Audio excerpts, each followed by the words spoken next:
Hello and a warm welcome to the RaidCall EMS 1 Fall Finals. We're here in Poland and we're not alone here. We have 8 top teams which qualified through online tournaments and they're now here to play it out for the overall prize pool of $39,000. We're going to start today with a double elimination system in the group stages. We have 2 groups where we divided those teams in, and tomorrow we're going to have a single elimination bracket. I'm so excited I can't even talk anymore. And yeah, we have 2 days full of Dota. It's going to be amazing. It's going to be really exciting. And for now, I'm going to introduce you to one of the guys who is co-hosting the show and also casting. Of course, I'm talking about Milk.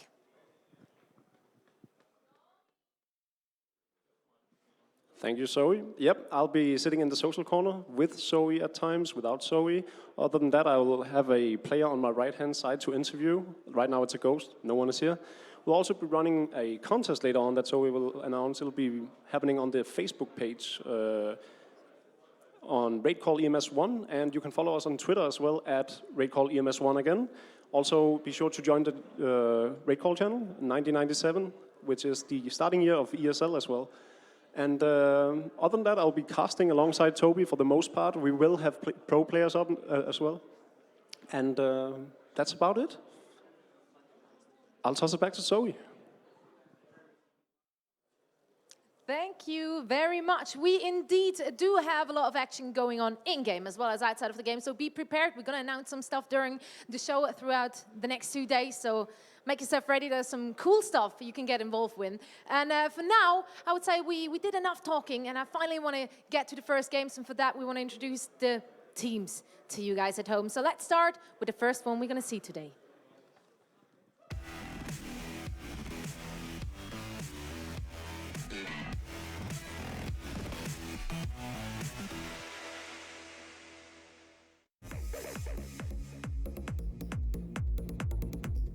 So I've been playing with Dota for 9 years now, and it's a great comfort for me to have such a good friend with me when I play. And I also think we complement each other really, really well in a game with Loda's carry abilities and my support. I think that what makes us better than any other team is that we're not afraid to lose, and no matter how bad it may be going, we are always confident that we can come back to the top and be the best once again. If I had to switch role with someone else in the team, I'll switch with Dota because I like to farm creeps. After we went to G1 a couple of months ago, we pretty much dominated the scene there. But I think the Chinese teams learned a lot from Tier 3 and the past month, so they will be really, really strong now.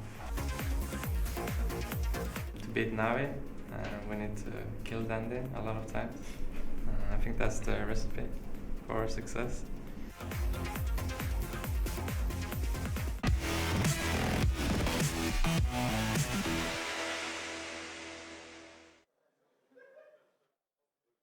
And that is the first team we're going to see playing today. So please welcome to our stage, Alliance.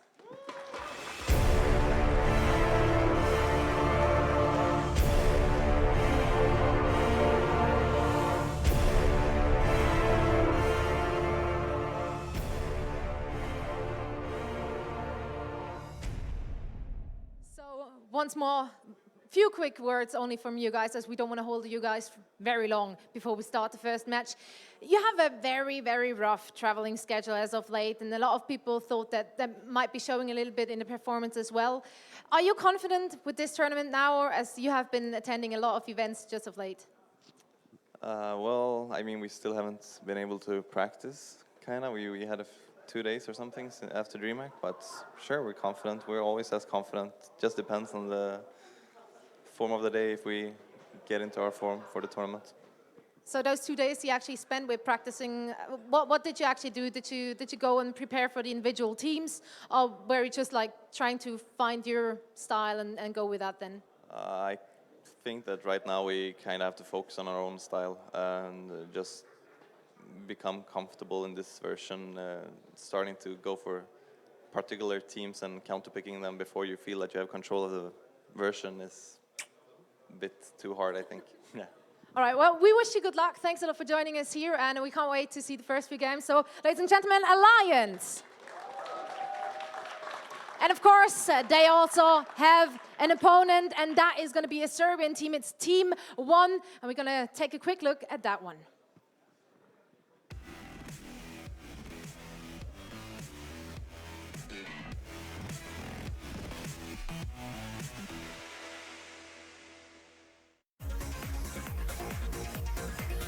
We didn't prepare much for EMS because we found out pretty late that we are a replacement for Team Empire, but we know each other pretty good, and we played leagues and some scrims in some mixes, and I hope that we can provide a good battle tomorrow in our group stage.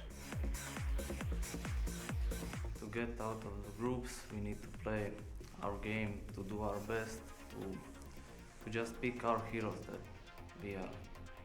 that we played lately, leagues, some scrims in mixes, and to just play our game.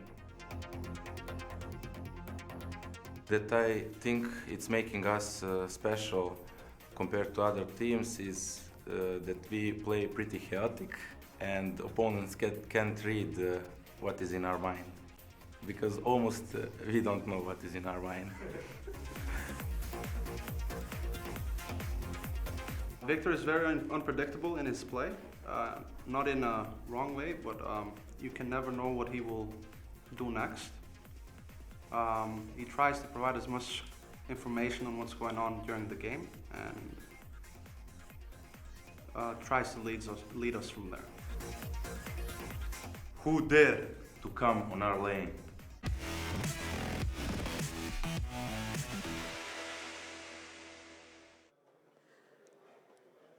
And that is our second team, so please welcome to our stage Team 1.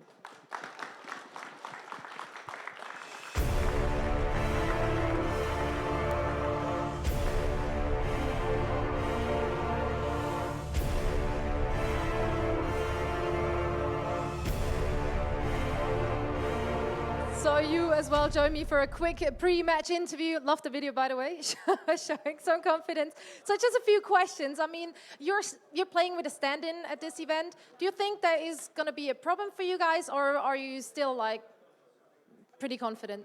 It will be pretty the same, and the thing I can say now is you saw Loda. He have a jacket and he's still shaking like it's cold, and everyone can see it's not cold here. So I don't know why he is shaking. All right, a little bit of taunting going on. That's fine for me.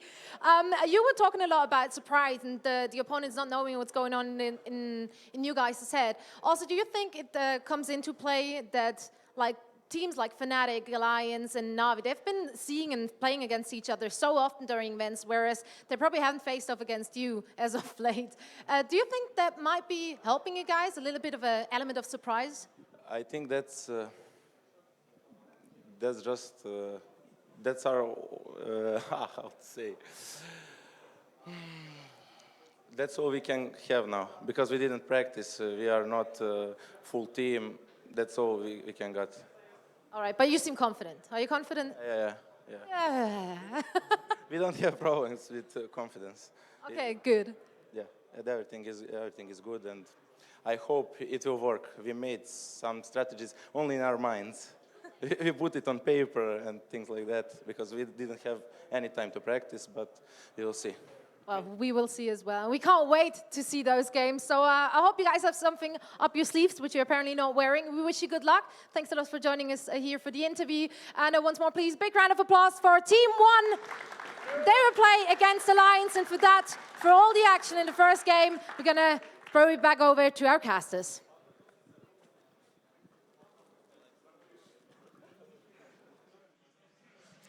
Thank you very much, Zoe. And of course, finally, I get to actually be on the camera. You get to have your little limelights, and we got to have hers. And yeah, I will be here doing your main casting. I think you, as always, will steal the show, Toby. You're such a great influence on everyone. Really? Yeah, I think really. You're I've heard you describe my influence being something different, though. Oh yeah. Well, maybe you should stay off Twitter. Yeah, that's a good idea. It's a good idea. Actually, no, it's not. I always like doing my Twitter. Gotta talk to the peoples, man. That's what Dota community is all about. It's all you about cast the peoples. 8 hours a day. You think you need to talk more to people than you do already? Yes. Yes. 100% yes. 100% yes. let's actually talk about what we're doing today. So let's have a look at the groups. So we'll bring them up on the screen right now. And as far as the groups go, Group A, Navi, Mouse Sports have been replaced last minute by AAA, so the French team coming in to replace them. VC Gaming, a team which came through the qualifiers, they only got second position in their Chinese qualifiers. DK, due to passport issues or visa issues, couldn't get here. So I'm very excited to see VC Gaming. Yeah, I gotta say. As far as replacements go, like VC Gaming is like one of the greatest ones you could have got. Like they just won the D2L qualifiers. They took out the Cena Cup as well down in China, and they're playing some really fun strats too, like combining up Pugner as well as Bristleback. So I'm looking forward to some interesting picks from them, Definitely. and looking forward to them trying to push a couple of the other teams like Sigma. Sigma, a team who's been pushing everybody of late, especially at MLG. They did really great at MLG, and I have great hopes for their chances at this event as well. We have some really hard teams for them to face off against, and this group especially is difficult for them. But I can see them upset both VG Gaming and Navi, so I wouldn't count them out at all. Agreed. That's a really rough Group A now. Like it's a little bit more balanced before, like when we had like Team Empire as well over on Group B, because I was really looking forward to Team Empire play. But yeah, it was a little bit rough as far as Group B goes. And actually, can we bring that back right now to look back over towards Group B? Or we could just do this as well. Let's do Group A. It still shows us our Group B. So it's very simple the way it all works. I refer to it as a double elimination group stage. And for the more like the StarCraft enthusiasts, they might know it as the GSL format. Yeah. So basically, we have our first game is going to be Alliance going up against Team 1. Then we'll have Fnatic going up against StarTel, our Korean team, which did qualify by winning the Nexon Sponsorship League, which they did over the team formerly known as FOU. Formerly known as FXO, now known as FOU. So yeah, we'll have StarTel here, looking for a win outside of this all. Actually, the first time a Korean team's ever traveled outside of Korea for Dota 2 to Europe. Correct me if I'm wrong, like there was one time they traveled to China, but I think that's basically been about it. Yeah, this is the first time that we ever see a Korean playing on European soil. They didn't have that much success in the Nexon Super League matches. Yes, the Super Match Invitational Series. Yes. Yeah. So let's see if they have they stand a better chance on European soil. That was kind of a harsh thing to bring up. When you look at the Korean scene right now, like the Koreans were looking to get exposed to a lot of the European scene and the American scene, and the Korean teams were unable to win a single game throughout that entire tournament. Well, I think it's worthwhile noticing that the Koreans are so very new to Dota 2 in comparison, and that experience matters so much in Dota. I've talked a lot to a lot of StarCraft players, professional StarCraft players, who are afraid of making the swap to Dota 2 simply because it's so difficult to get into, because you need years of experience to actually be on top. Mm-hmm. Yeah. So I want to get like, maybe in a year from now, the Korean scene is actually gonna just boom and explode and destroy everyone, the same way we saw China do all of a sudden in 2009. It's kind of funny you say that, man, because when I was down there, that was one of the biggest questions I was asked by most of the news writers down there. It's like, when is the Korean scene going to get big? It's like when they find experience, when they get that kind of like control, that groove that you get when you play Dota, where everything becomes instinct as opposed to something you have to think about. But of course, really, as far as all the teams go here, they're going to have a rough time, the Koreans, because we've got some amazing teams here which have already got the perfect instinct. In fact, we're looking at Arcade, we're looking at the Alliance guys right now. If you want instinct, they're basically it. They run off just like the perfect coordination and just knowing what to do without even having to think about it. Teams like Alliance and Navi and Fnatic, they have so much experience on an international scene and in a LAN setting in general, and they've been playing for years now. So I definitely see the Koreans struggling in this tournament. I'm hoping they can really show the world that they've been practicing a lot. Mm-hmm. I'm looking forward to that too, man. Like the Korean scene's really been trying their hardest. Obviously, like it was one of these things when I was down there, which is the biggest thing you can take away from that is they're looking at the Europeans, they're looking at the Americans, they're looking at the Chinese, they're looking at their different strats they're trying to run, but they're still trying to find a strat which works for them, for their players as well. So they're playing a little bit just after they played up against Dignitas, you saw like the instant draft after that. It's like, isn't that actually Dignitas' draft? And they try and replicate that kind of stuff. In this matchup, though, we're not going to get that kind of approach. It's Alliance's first game of the day, and once as well, it's the first game of the tournament. But I think what Alliance is going to show now is probably going to be what they're playing throughout the tournament. And I'm hoping they're going into a bit more of aggressive style than what we saw at Dream League. I would very much like to see S4 play a Night Stalker, for instance, and start ganging a lot. Because I know a team like One, they want to put on the aggression. We've often seen Enchantress and Wizards being pulled out as the supports from their side of things. Both heroes, which indicates that you want to play in an aggressive manner. And Alliance is more of a push, farm up kind of role. They like having Admiral Bulldog on like a Lone Druid or Nature's Prophet, for instance, and just a lot of people describe it as Alliance being the new rat Dota. I don't necessarily agree. I think split pushing is a viable strategy. It's been something that's been done for a decade now. So where the rat Dota term comes from, it's not an... It was just because we had this whole everyone's ganking, everyone's moving around, and it was all about like just killing everybody. And then like Fnatic said, okay, we're going to slow everything down, stall it all up, and just keep them all off on the sides. And it just brought the strat back. And with the whole split push, as well as with the recent Hand of Midas surge that's been coming through, the longer you can delay games like this, the better it really is when you run Hands of Midas. Because we saw it during the Dream League matches too. Okay, so sorry, I'm also looking at our inputs right now. So I need to actually look over that a little bit further. But that whole Hand of Midas trend is really annoying. I know a team that's not going to go with the Hand of Midas trend is going to be Sigma. If there's one person that hates Hand of Midas more than anyone, I think it's fucking Mad.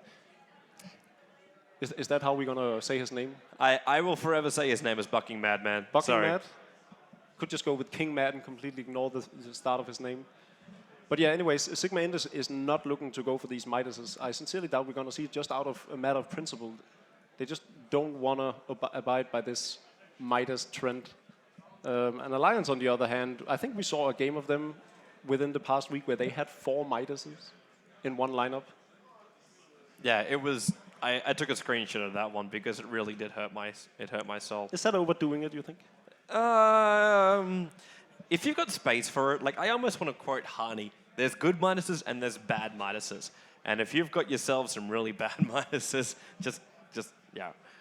I think a team like VG Gaming stands a great chance to actually upset these Midas teams because they're so aggressive in the play and they push a lot. And and this is something you went on earlier. The Koreans tend to sort of look to other teams on what and how to play instead of making a play style of their own. Whereas VG Gaming is just doing what they want to do, and they pick Bristleback, and they are so incredibly successful with it. On top of that, they pick DK, a very often used hero, and then Pugna was very, very used in the beginning of 79, but these are just some heroes they have incredible success with. I think they have an overall statistic of 49 wins to 13 losses, and of those matches, they've won 12 out of 13 with Dragonite. And that just speaks to the volumes of how hard they push the enemy. And if you go for Midases instead of survivability or team fighting items, you're really going to get punished when the team starts pushing you. Sorry, I'm still looking at some other issues on the side. Hopefully everything should be balanced now. Yeah, I think we're good. So we're just making sure Dota TV is going to work. And I already forgot our password. EDM putting on a smirk. I think he's sitting there thinking, I'm going to go Midas. We heard him in the interview saying he loves to farm creeps. Don't do it, EG. No, all right. I will admit I am fine with the Hand of Midas. I don't have any major problems with it, just as long as it transitions into something else. It's like watching a Weaver pickup. If there's a Weaver pickup, I'm okay with this, as long as you're able to get your items up at the right time. So your timing with your draft actually works. Then everything is all fine and hunky-dory. Well, I saw an interesting statistic the day before yesterday where we saw that if a Weaver has 4 deaths or more, it loses like 80% of the matches or something. It has like an incredible loss rate if it dies more than 4 times in a game. Well, he's one of these momentum heroes. There's no way you can expect to ever win with a Weaver if you can't have your defense item and your aggressive item up. You must wait for both these items to arrive before you can really do anything.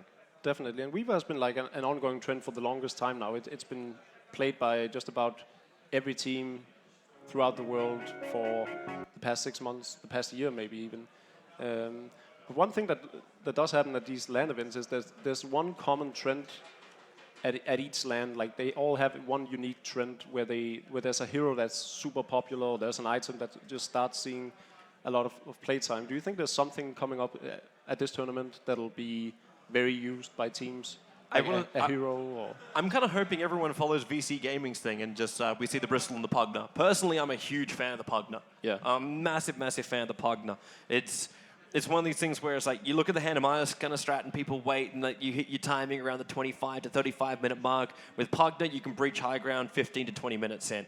And when you got that kind of pressure you can add, it forces a response from the team. And if you're not ready for that, if you're drafting, you're saying, oh, this team's going to give us that 20 minutes worth of space, and then you come in and you're like, wait, no, we don't have that space anymore, you're going to fall down because you don't hit your timing for your items. You can't defend if you go heroes like Lich, for example, which pull the creep way back, and you're like, no, I was going to win my lane in this one, and then you end up losing your towers, you lose your base, you lose your racks, and you lose the game. And especially with these best of ones coming in through the group stages, like this is a moment where you're like, okay, if I lose 2 games, if I lose 2 best of ones, I'm out of here right now.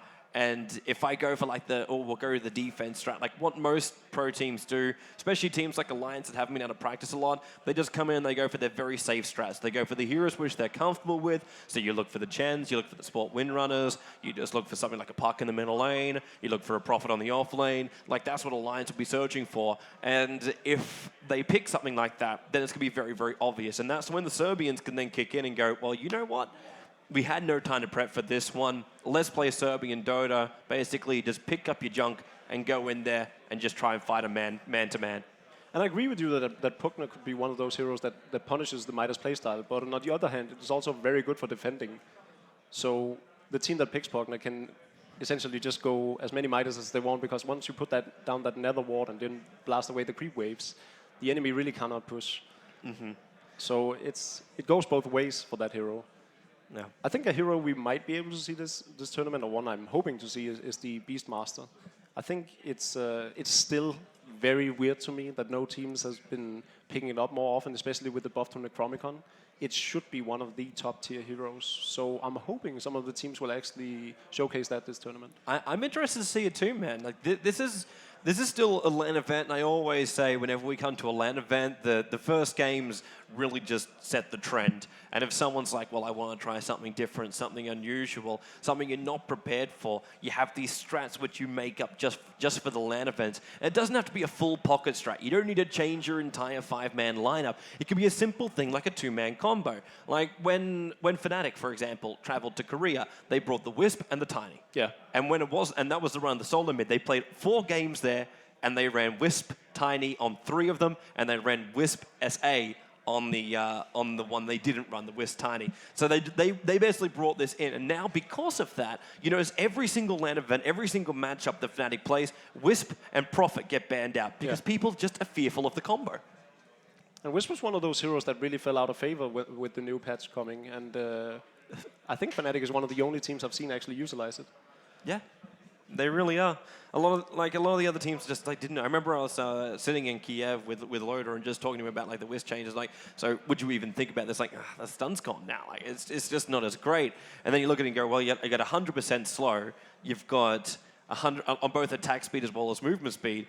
And then on top of that, you've still got a buff-up hero, and that's where the Wisp really kicks in. I know Alliance tried to actually do exactly the same thing. They tried to run Wisp and Tiny at one point, and Loader ended up going in for this Hand of Midas kind of build, and it all came a little bit too late. Hand of Midas, and then look for the drums as well, or phase boots, and just going for this kind of thing. And it's not the way it worked in the way the Fnatic tried to utilize it, where they used the Wisp as the buff-up, and then allowed the Tiny to attack hard. But we have actually now started ourselves up, so we can move ourselves over into the draft, because Alliance is playing up against the Serbians, one right now, and Alliance, well... Start out with one of the most banned out heroes in this version, the Lich. Yeah. No surprise there, there's nothing worse than being denied experience and then having the enemy add up, double up his experience from the creep now. The Lich ban, though, it's one of those things where I look at it and go, I think S4 is trying to push something through. Now, Lich does get banned, well, he used to get banned a hell of a lot, but the high priority heroes to take out have been Elder Titan and heroes like this, just because it just destroys your lanes. With the Lich, you can do something about it, even though obviously the dual lanes become a big problem. But Lich and Venom have been those 2 support heroes that keep on kicking in all the time. Another support hero that's been kicking in a lot of times is Visage, and it's also been banned out by Alliance. So it's clear that they want to just win the laning phase and simply dominate Team 1 through that. And Team 1, on the other hand, bans out the Lifestealer. Yeah, that's just a straight ban up against Loda. I remember it was Puppy who was saying it during the Dream League finals, where it's just like, I had a hole in the strats I wanted to use, and then they gave me Lifestealer. So I just didn't care after that point. Just pick up the Lifestealer and go. It's one of the hardest carriers to actually deal with because of like built-in BKB. Yeah, BKB at level 1. And it's so very good on so many levels.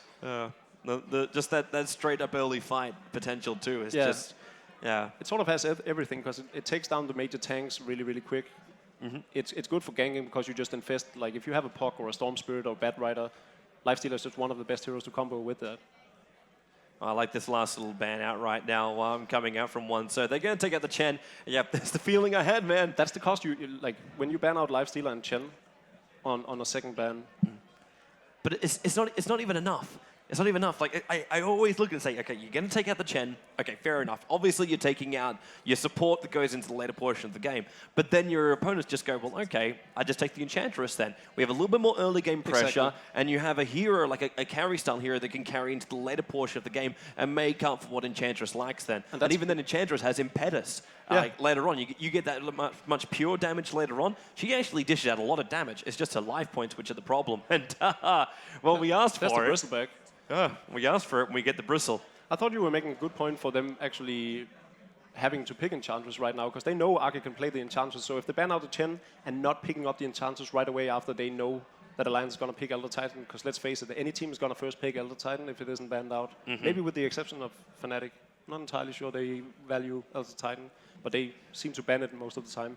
Anyways, I thought they would go for the Enchantress pick also because we've seen Booktop playing in the past a lot. They went for the Bristleback and Crystal Maiden combo, something you were hoping for teams to play. Yeah, man. I was looking forward to seeing Bristleback again.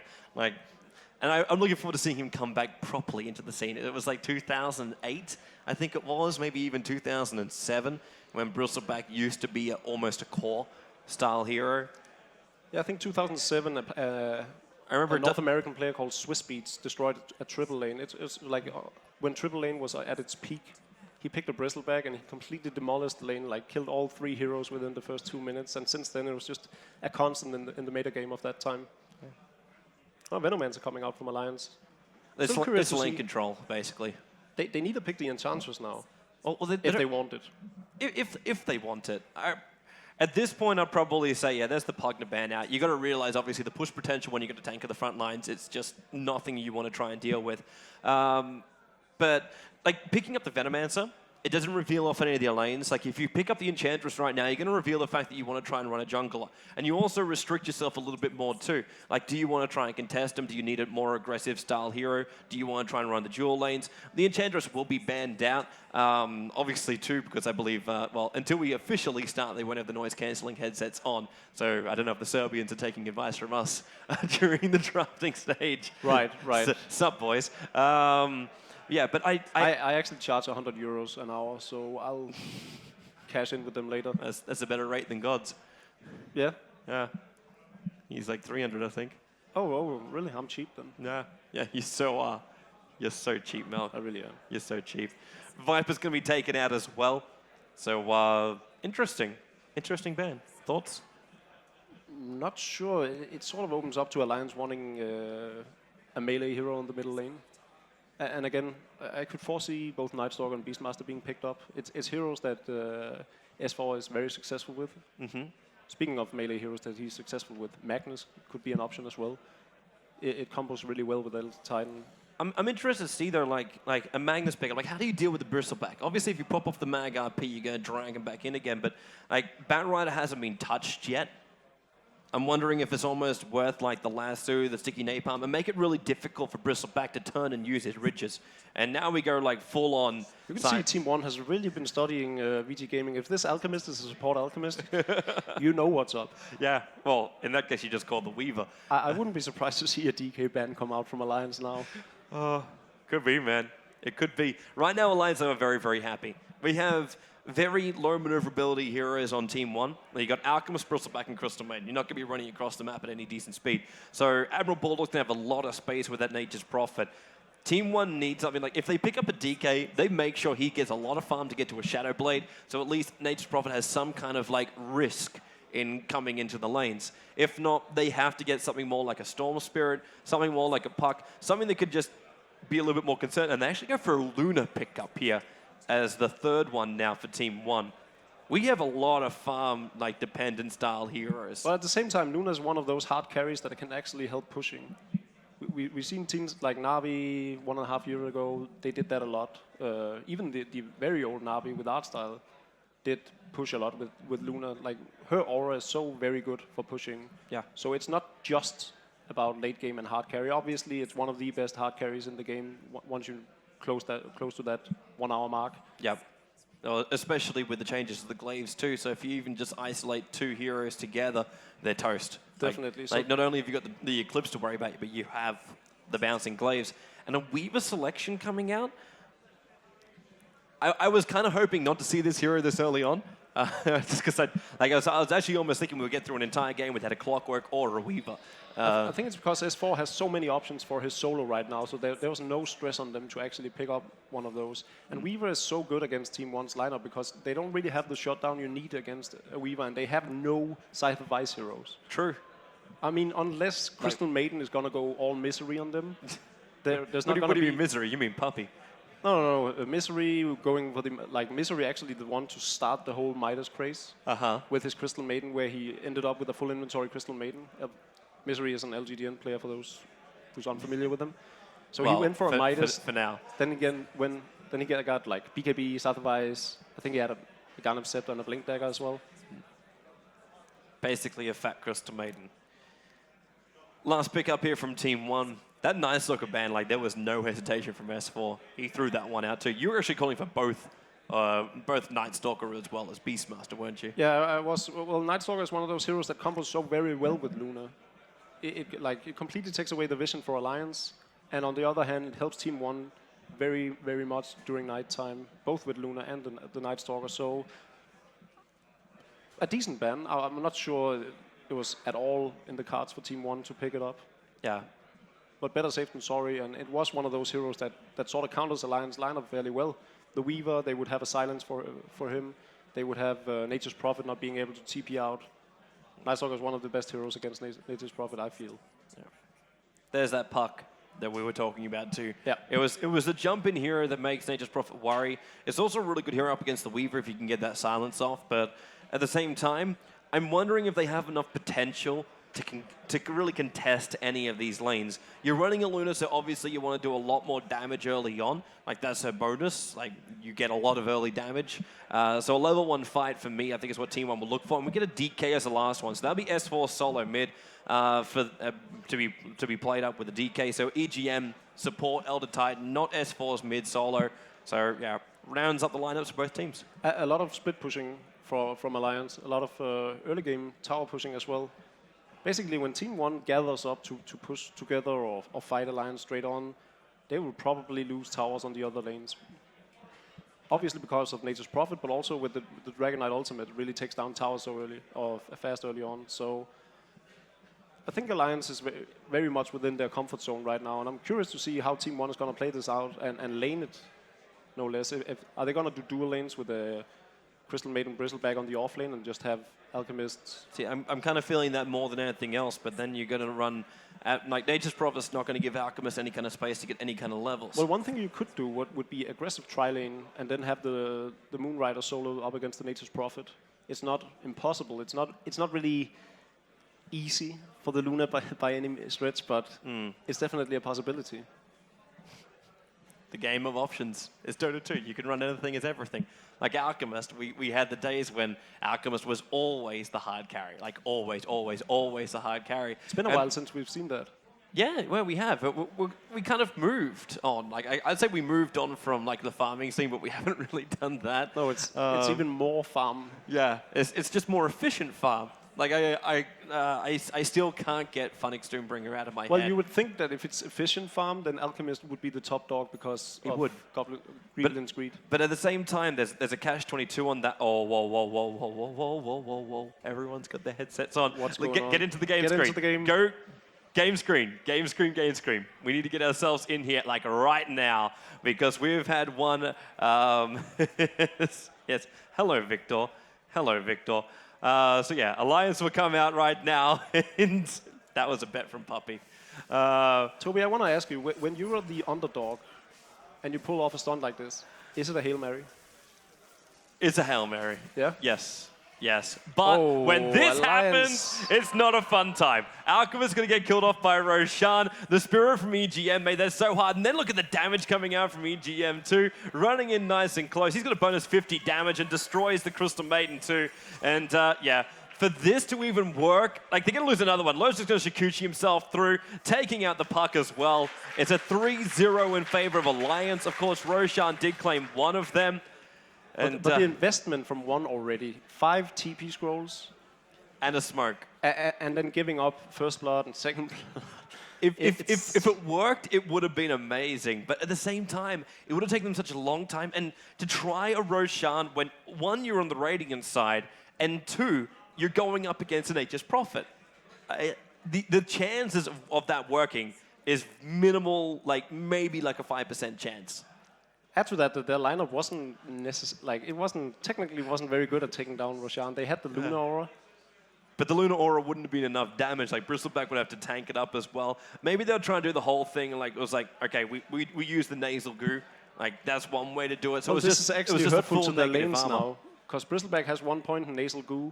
He's going to offlane solo. He's actually alone on that offlane. He's going to be completely out of experience range. He can't even stand there because he has no points in his passive ability, so there's literally no chance for him. He's just going to get zoned out. And you'll also, look at also Arke. I like this from Arke. Like, instead of leveling up Gale level 1, he's looking to do that. This tick out, harassment, push him back damage. And you got that coming from 2 different sources. One from the Ancestral Spirit for the ET that's level 2.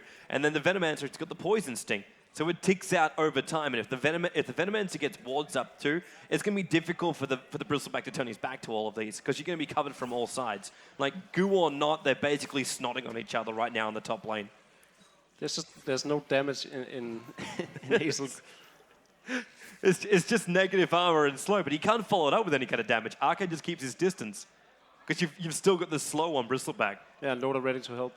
No. On the bottom lane, Alchemist, because of that Roshan attempt, has acid spray, so there's no stun up on him, so there's no actual way of forcing Admiral Bulldog out of the lane.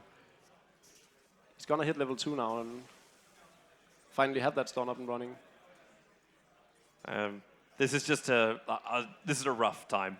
This is a real rough time for Mitch on that top lane. Like, what's he supposed to do, man? Like, you've got in the middle, at least Puck is having some good times. Like, it's 8-5 right now for the Puck. So he's got a really good lane up against S4. But at the same time, S4, we know what happens when you get Bottle. And the Bottle's coming out in the Courier right now. So the Breathe Fire is going to allow S4 to really catch up on his farm. And Puck up against a DK is really an unfavorable matchup. The ability to, in fact, like properly phase shift out from the Breathe Fire is difficult to next to impossible. I remember the win rates, in fact, I wouldn't call it an unfavorable matchup, though. The Puck still... Are they going to try this? The Bottle's already going. He just missed the timing on the Courier. The S4 will send it back. Would have been a great pickup if he had gotten it. Just what they needed right now. Get all the gold they invested into TP scrolls back through a Courier kill. That would be a nice way to do it, man, but... just before the 3-minute mark, it is possible. And Mitz has actually given up on the top lane. It's instead going to pull the Ancient spot. But this is a slow way to farm, and they don't have anybody that can really clean it off. Like, we would say Luna, but Luna needs more space, and at this point, Luna is sharing almost all of her experience with the Alchemist down here on the bottom lane, which means you're not going to get like a fast level 10 and have that first point up in the Moonglaive. It's going to take yourself some time. It's very problematic for them. They would have to rely on team fighting Alliance early on, because Alliance team fight isn't nearly as strong as a POC Moonrider combo, for instance, paired with the Crystal Maiden and the Bristleback absorbing up all the damage. There's no way they could actually fight them early on if they just got their levels. But right now, we have a level 1 Bristleback, and that doesn't really look to change soon. He's going to get level 2 eventually. Mm-hmm. But from there to level, 7, where you can start tanking, there's a long way for them to go yet. Yeah, that's a very, very long road. But at the same time, that's the way Dota is these days. So you just have yourself a little bit of action at the very, very start, and then you've got to wait yourself like maybe 15 minutes into it. Because I still want to see what Krasin's going to finish into, like if he just goes in for his treads on this Luna, or if he decides to go a little bit slower. And in fact, there it is. It's going to be the treads over on the Luna, which means we're not going to see the Hand of Midas, or at least not anytime soon. Because if you're going to get the Hand of Midas up against the Nature's Prophet on the off lane when you got an Alchemist support, you would go it straight away. Like, you wouldn't need to finish up your treads for this lane. Yeah, I think they're looking to push down the tower eventually. S4. Gonna get gooed up, Nobit as well, so really slow down, 159 movement speed, second level of goo, Puck Orb's gonna come up, EGM, the Spirit walks through and Puck, in fact, jaunts himself up towards the high ground, S4 will now die here in the tree line. There's nothing much he can really do about it, but just back himself into a corner and try and waste as much time with the Serbians as possible. But EGM really just left him for dead. Yeah, Alliance really knew that he was lost cause. He went into that tree line, he knew he wasn't going to survive. And we saw EGM, he didn't even want to punch at the Team 1 lineup. He just went down to the tower and was like, yeah, there's nothing I can do, mate, sorry. It's okay. It's like it's the death of a DK. You can deal with it. He's running bottle anyway. And Loda's getting a lot of farm. Loda's getting a hell of a lot of farm. So this is something which one actively have to do something about. They can't just let it sit there and just say, oh, everything's going to be okay when a Weaver gets farm. We're going to rush up Hand of Midas. So it's going to be a 5-minute Hand of Midas coming in for Loda as this Weaver. And he's already got 33 for 18. So Luna is keeping up with the CS, but he won't keep up with the experience and gold income now. But the only way they're going to kill Loda is if Puck has a Blink Dagger or an Invisibility Rune, because they need that silence off on him. Otherwise, they have nothing in their lineup that can actually take down Loda.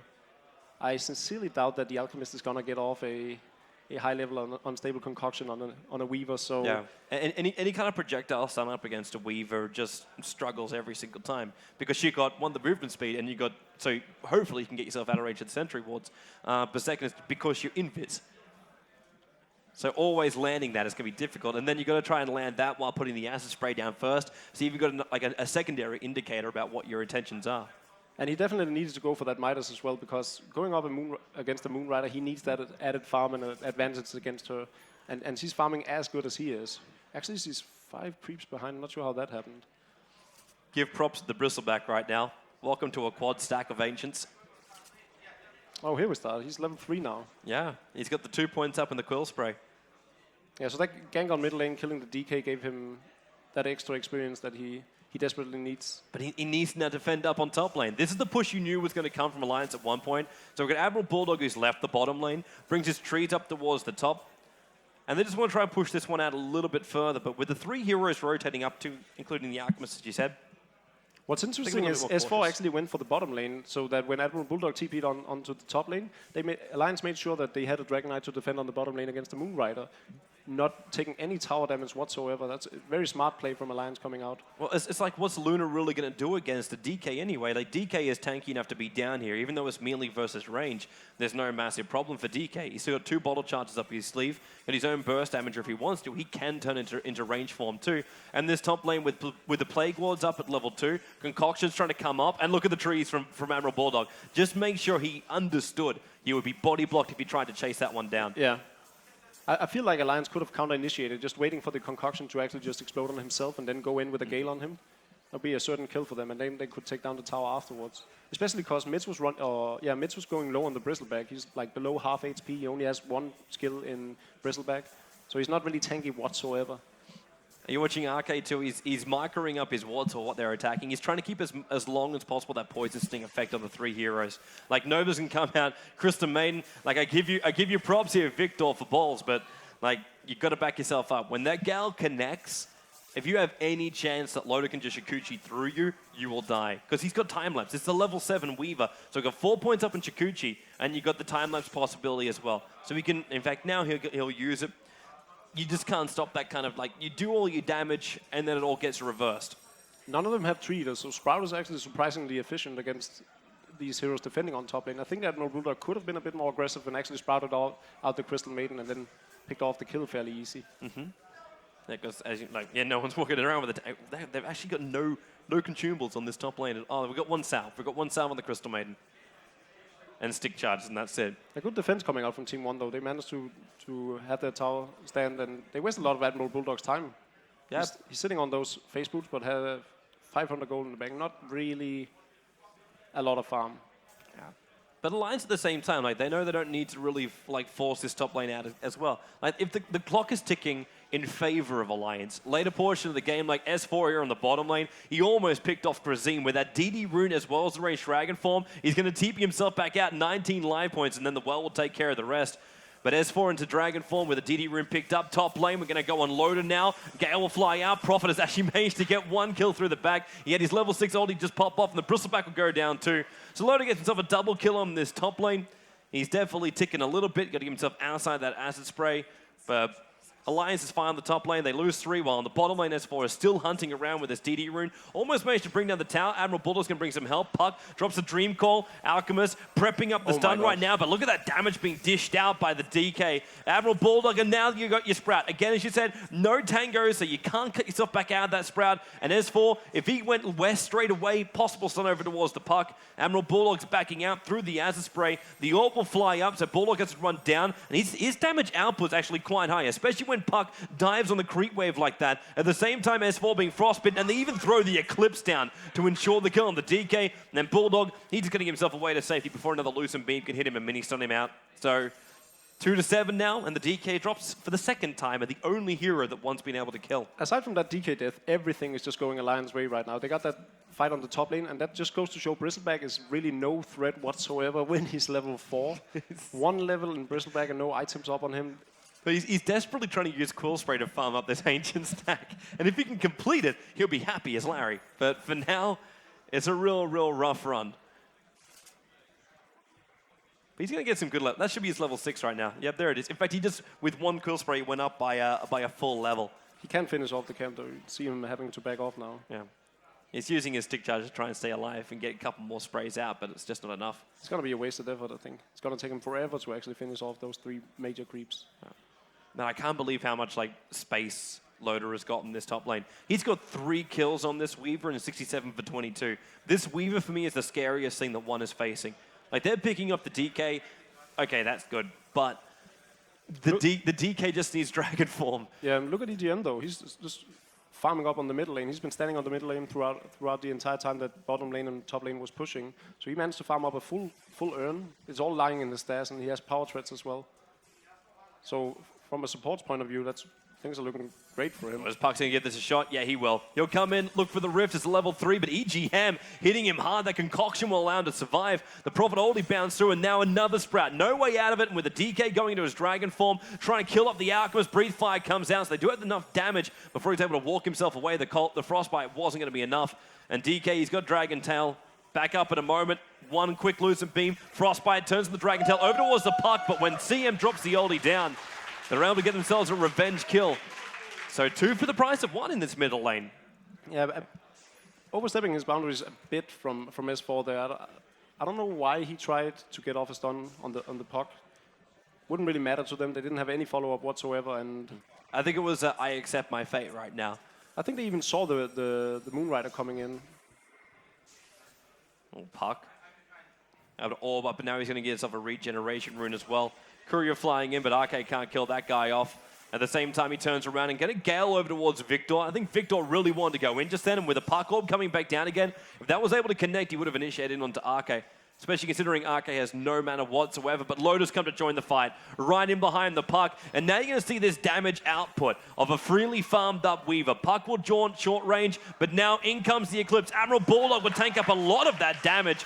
Weaver still able to get the kill and then time-lapse out any kind of damage that he did take as well. EGM stunned up inside the Acid Spray. Snots on the way in, coming out from Mitch. But Mitch, he's got to get himself in closer towards EGM, doesn't have to. The Quill Spray does the rest of it. RK now battling up. It's the Gale versus the Snot, and it's going to be the Snot that wins out. The Weaver bug is still on him. He's got to get rid of it. He can't do it. The Venomancer Ward combines, and Venomancer going to run back in here. S4, Lucent beamed up, but Loader focusing on Grazine with a Breathe Fire. He needs a Geminate attack. He needs to actually just hit him once right now. He's waiting for it. Loader! He needs a Shikuchi! He just one-shot, couldn't keep alive long enough. Alchemist will get a revenge kill. Almost 800 gold for that kill as well.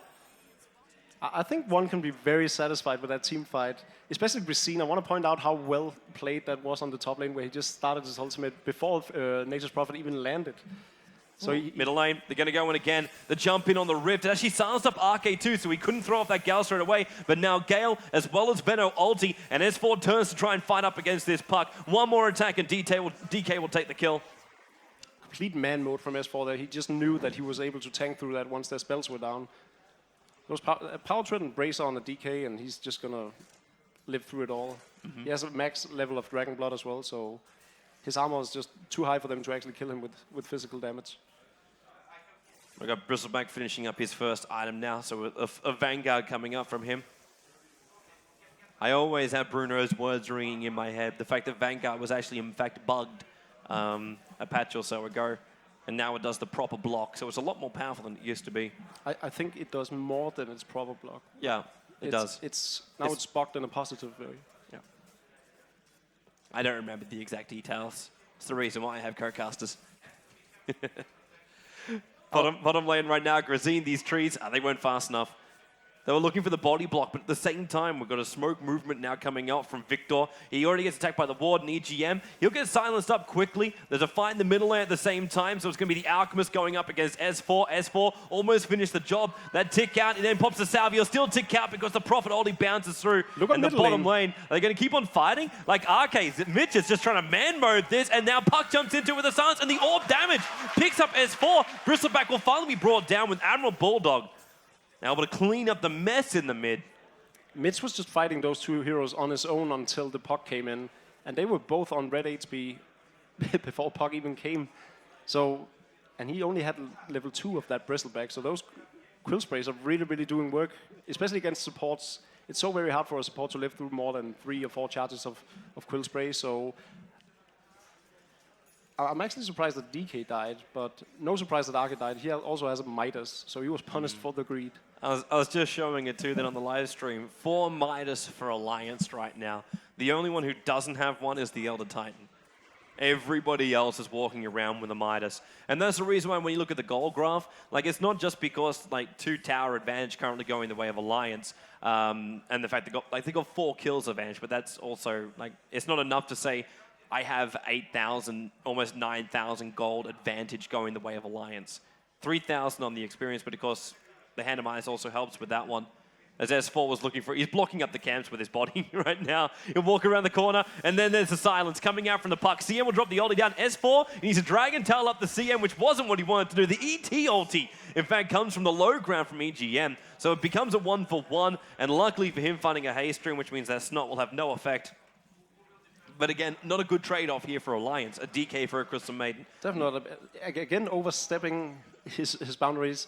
Mitch has a Vanguard up on that Bristleback alongside a Cloak, so he's going to be able to tank a lot right now. And this is what Team 1 needs to do. They need to fight and push down Alliance. The downside of Alliance lineup against them, which is a benefit for Alliance, obviously, is the fact that they can just split push these towers so very easily. You see Loda's doing damage on the tier 2 tower on the top lane, forcing the Alchemist to be there, and one has to back up from the middle lane. They can't actually push against the Venomancer wards. Yep. The upside also about having a Venomancer.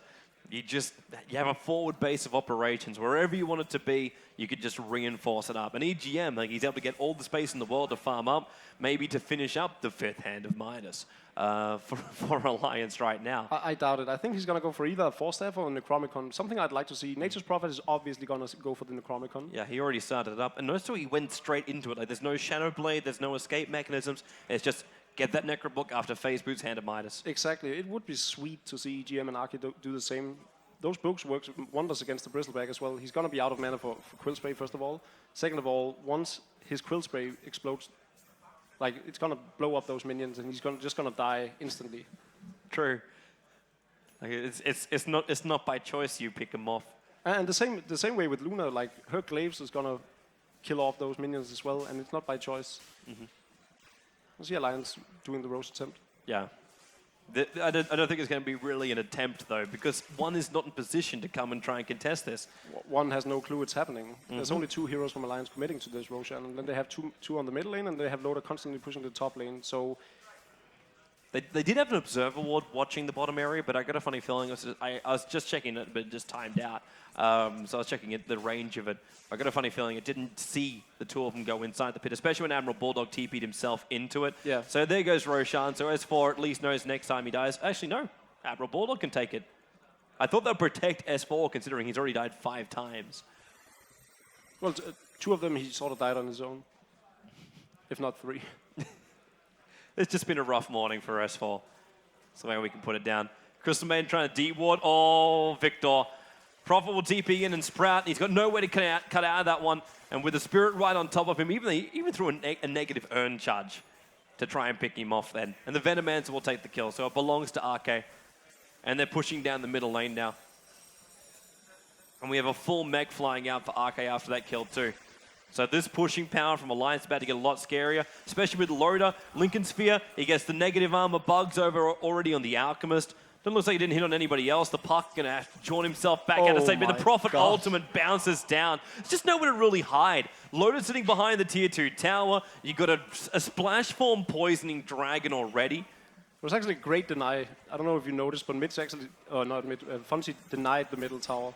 I actually didn't see that one, but I'm watching though as Alchemist. Oh, Crystal Maiden. TP's directly in front of S4, so the Breathe Fire connects on both of them. The ET ulti snaps him back, the shortest CM ulti in history. And then Puck, Orb up, Dream Call as well, goes for the rip, but up against both RK as well as S4 with the mag help as well. Puck's going to die in the high ground. Bristleback comes into this fight too, trying to battle up against S4, but he's being attacked on all 4 sides, so the Quills aren't keeping him alive enough. Now another Sprout, so he can't run away. Bulldog picks up a double kill. Alchemist looking for the sun, and Bulldog will go down, but he's got the Aegis of the Immortal. So really, they've only lost the Weaver for taking out all of Team 1. Yeah, and that was a great team fight from Alliance. You saw how fast Loader went down, though. Like, he was standing in the middle of an acid spray and then had nasal goo on him.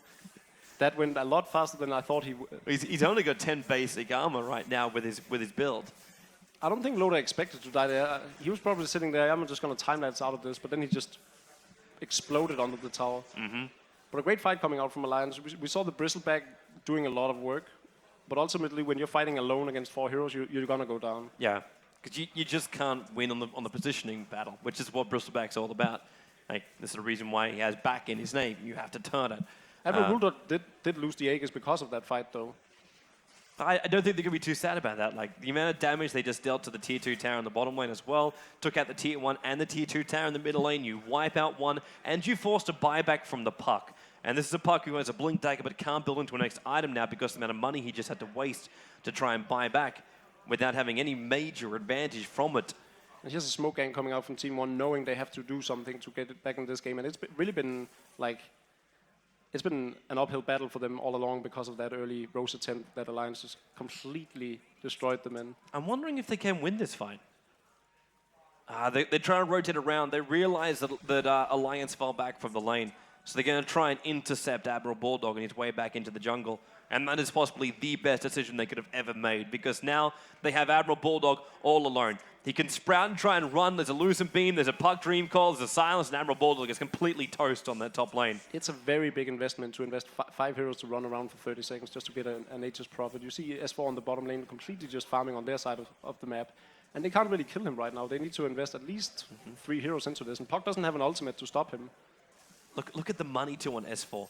Even for all of his deaths, he's walking around with 3,800 gold. And they want to try and jump this. Dream Call not available. S4, he turns around and gets stunned up by the Concoction, but the Acid Spray wasn't first. Now the Gale connects over towards the Alchemist. 4 staff up through the Crystal Maiden. There's a little bit of goo going with another Breathe Fire. Prophet's going to come in to help, and now the Weaver Bugs come. S4, that Meg Charge just not fast enough, but the ET ulti, perfect position, snapping one back. Mitch will be able to run himself away from this one, but he'd be one of the very few ones. Actually, no, he won't. Loader is right on his tail with the bugs, with the negative earn charge. Mitch will actually tick out from this. Puck is on the other side of the tree line, but if he jumps on this bottom lane, like, he can't even get a pick off. And S4 didn't actually have to die, but him and Arcade just had a bit of miscommunication, so Arcade forced him back into the enemy. The one time when you're facing the wrong way. Actually, see, to even add on to the minus armor, there's a Medallion of Courage up on the Alchemist, and Bristleback to make matters worse for Alliance. Not that it's not going their way right now, but to make it harder for them to actually kill the Bristleback, he's going for a Blade Mail. Mm-hmm. And Alliance is just looking so good across the map. Now the BKB, so we see where the money's going to go, and we're 23 minutes in, and we get the Weaver's damage dealing item. So Deso and everything else. Look at how farmed Arcade is, though. He has a Midas, a 4-staff, a Mechanism, up on the Venomancer. He's 5'2" and 14, so it's not because he's been farming at all. He's just been in every single kill that Alliance, or not every single kill, but he's been participating in most everything that Alliance has been doing and still has a ton of farm.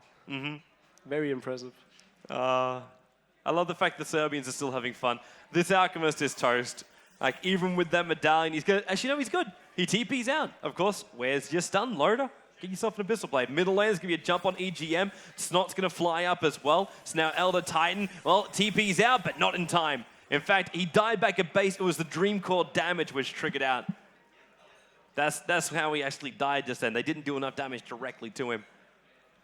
Now Admiral Bulldog has that Shadow Blade, so he can just, unless they pick up a gem on the puck, he can just split push all day long. S4, you're in a really BKB though. BKB and the Dragon Form and the Illusion Rune. Weaver's already managed to get one back in towards that middle lane. Grazine just getting taken out with a Prophet as well as the Desolator going to work. Then through the Alchemist, and they'll go even in deeper. Like, they can just dive. Loader can dive into the base right now. Okay, maybe not. Blade Mail just arrived in, so he'll think twice about it. And S4 this game has really been showing Victor that he's not shaking whatsoever. He's just going into these fights head first and just showing one. He's not afraid of anything they have to bring. He's been dying a lot of times because of it. Oh, Bristleback.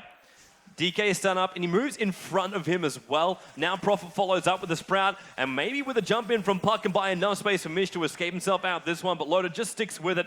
Comes in a little bit deeper, but Admiral Bulldog is the one to get the last hit.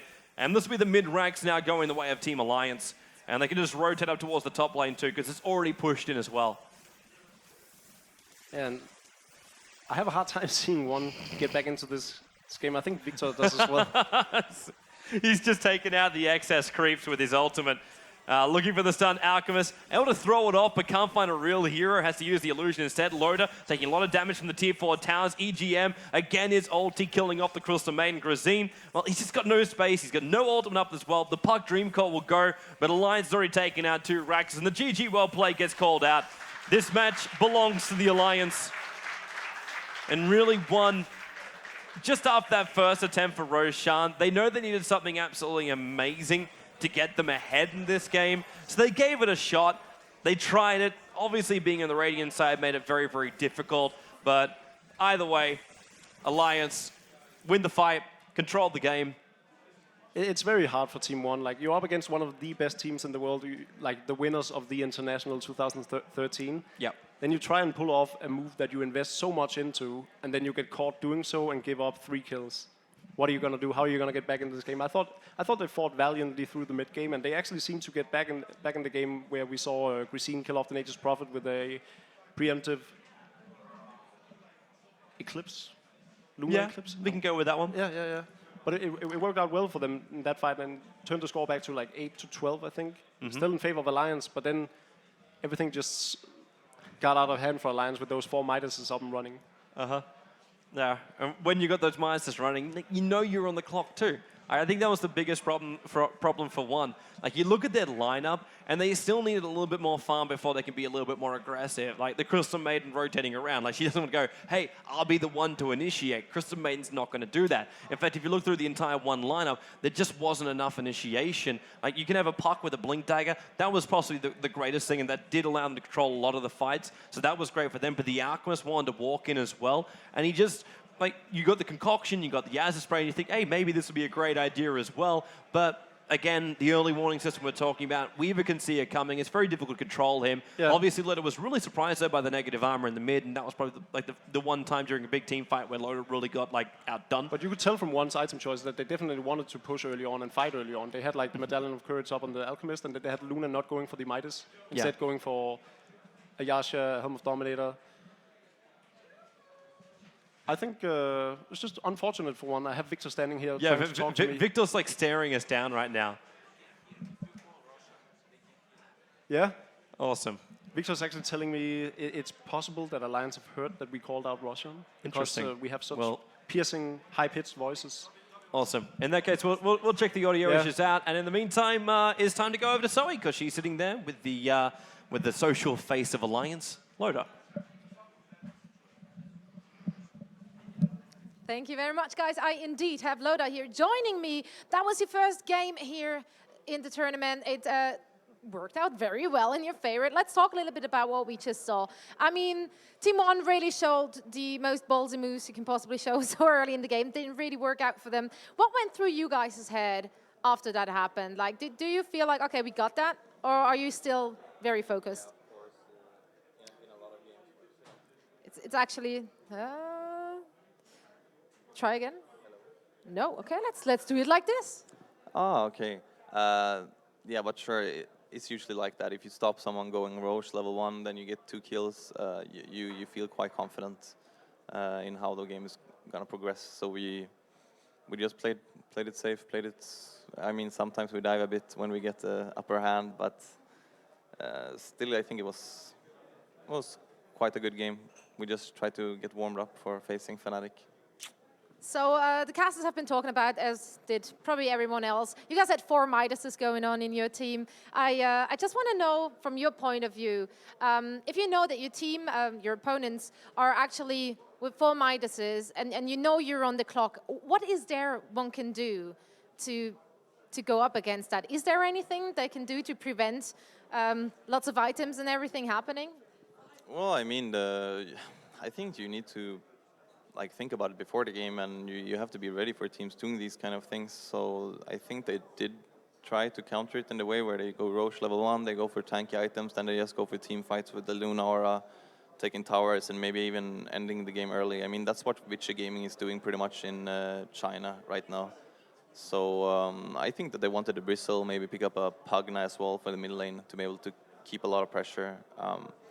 But yeah, I don't really know. Like, it's very frustrating right now if you're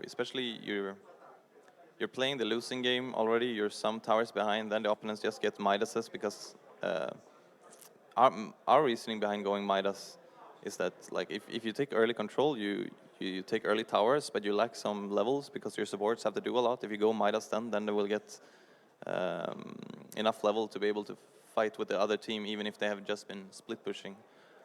So yeah, I don't know. I think Midas needs to be reworked somehow, but I'm not sure how. Well, I'm pretty sure a lot of people out there thinking exactly the same thing as you do. Now, looking at this whole tournament and about the teams which are here, is there anyone you don't really want to face off against? Anyone you really fear in that regard? Like, I mean, Victor was pretty sure he saw you shaking. Didn't shake in the game, at least. Any of those teams you might think you're going to struggle against? I was shaking. Yeah, apparently he said so. I couldn't see it either, but he was convinced. I don't know if you heard it. Yeah, I was shaking for sure because it's quite cold in here actually. So I've been shaking the whole game. But I don't know. I know some of my team doesn't like playing Navi. Maybe I don't really know. I think it's me. I'm more focused on us as a team. I don't really see the opponents as our biggest opponent, so to speak. I see it has to do with ourselves, how we play, how we pick, and how we use what we have. So I'm not really scared of anyone, but that doesn't mean that we are gonna win it all easy.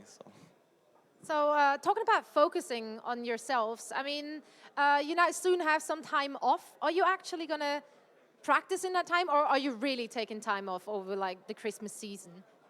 I mean, with the lack of time there is, obviously we will practice a little bit, but we've made sure, so at least between like the 22nd and 31st, I guess, New Year's, we don't have any officials, but we are gonna practice for sure. I mean, that's what we have to do.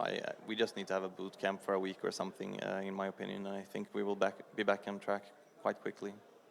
As a lot of people have been concerned about that, that you guys might have traveled a little bit too much. Do you think it's the traveling, or what is it which sometimes makes it so hard to like keep up that level of play?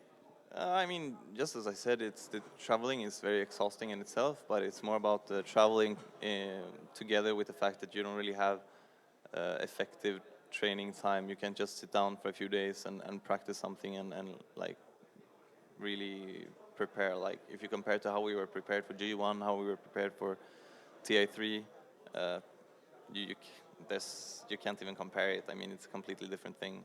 Right now, we do as well as we can for now, and we'll get better for sure soon enough. Well, it has been quite a year for you guys. You have been very successful, and I don't really think it's slacking off right now. I mean, you guys are still really, really doing well there, and I really can't wait for the next few games to come. Maybe let's talk a little bit about the next match we're going to see. It's going to be Fnatic going up against StarTale. What are your thoughts on that? Would you be willing to do any predictions? Does Fnatic still have their manager as a stand-in? Yes. Nah, I think Fnatic is gonna win either way. StarTale is one of the better teams in Korea, but if they haven't stepped it up since we were in Korea last time, and Fnatic doesn't really have a bad day. I think if Honey loses mid, they're gonna lose, but I don't think that's gonna happen. Well, we will see you anytime soon. Thanks a lot for joining me for the interview, and once more, congratulations to you and your whole team for the first win. And we're going to go to a quick commercial break, and then we should be back with the next game.